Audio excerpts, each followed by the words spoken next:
பாப்பாரப்பட்டி அருகே பி. வேளம்பட்டி ராஜகணபதி மகா மாரியம்மன் கல்யாண சிவசுப்பிரமணியர் கோவில் கும்பாபிஷேக விழா. தருமபுரி மாவட்டம் பெண்ணாகரம் வட்டம் பி. வேளம்பட்டி கிராமத்தில் அருள்மிகு ஸ்ரீ ராஜகணபதி ஸ்ரீ மகா மாரியம்மன் வள்ளி தேவசேனா உடனமர் கல்யாண சுப்பிரமணியர் கோவில் மகா கும்பாபிஷேக விழா இன்று புதன்கிழமை நடைபெற்றது. 25ஆம் தேதி வெள்ளிக்கிழமை கணபதி வழிபாடு, புண்ணியாகம், பூர்ணாகதி, தீபாராதனை நடைபெற்றது. முகூர்த்தக்கால் நட்டு, கொடியேற்றம், கங்கணம் கட்டுதல், முளைப்பாரியிடுதல் நடைபெற்றது. ஞாயிற்றுக்கிழமை கணபதி, சரஸ்வதி, லக்ஷ்மி பூஜைகள் மற்றும் கோ பூஜைகள், தீபாராதனைகள் நடைபெற்றது. மாலை பாப்பாரப்பட்டி ஏரிக்கரை ஆஞ்சநேயர் கோவிலில் இருந்து தீர்த்தக்குட ஊர்வலம் நடைபெற்றது. நேற்று திங்கட்கிழமை மாலை கணபதி பூஜை, பிரவேச பலி, அங்குரார்ப்பணம், ரக்ஷாபந்தனம், கும்ப அலங்காரம் மற்றும் கும்பஸ்தாபனம், யாகசாலை பிரவேசம் நடைபெற்றது. இன்று 2ஆம் கால யாக பூஜை, 108 மூலிகை யாகம், சுவாமிகளுக்கு எந்திர ஸ்தாபனம் மற்றும் அஷ்டபந்தனம் சாற்றுதல் நடைபெற்றது.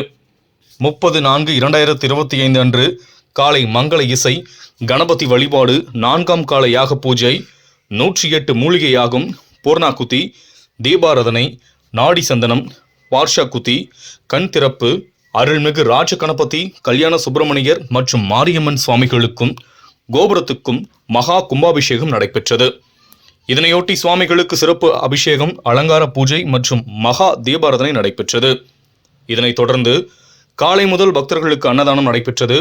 இரவு ஆடல், பாடல், நடன, கலை நிகழ்ச்சிகள் நடைபெற்றன. நாளை மறுதினம் வியாழக்கிழமை முதல் 24 நாட்களுக்கு மண்டல பூஜை தொடர்ந்து நடைபெறுகிறது. விழா ஏற்பாடுகளை ஊர் கவுண்டர் VP மணி, மந்திரி கவுண்டர் BP குமரேசன், கோல்காரர் மாதையன், சுந்தரம் உள்ளிட்ட விழா குழுவினர் மற்றும் ஊர் பொதுமக்கள் செய்து வருகின்றனர்.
கொஞ்சம் சைட்ல நாங்க இங்க ஊரே எடுத்துறோம். ஆனா கொஞ்சம் மாலை போட்டு கொஞ்சம் உள்ளார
கட் பண்ணி தான் எடுக்கணும்.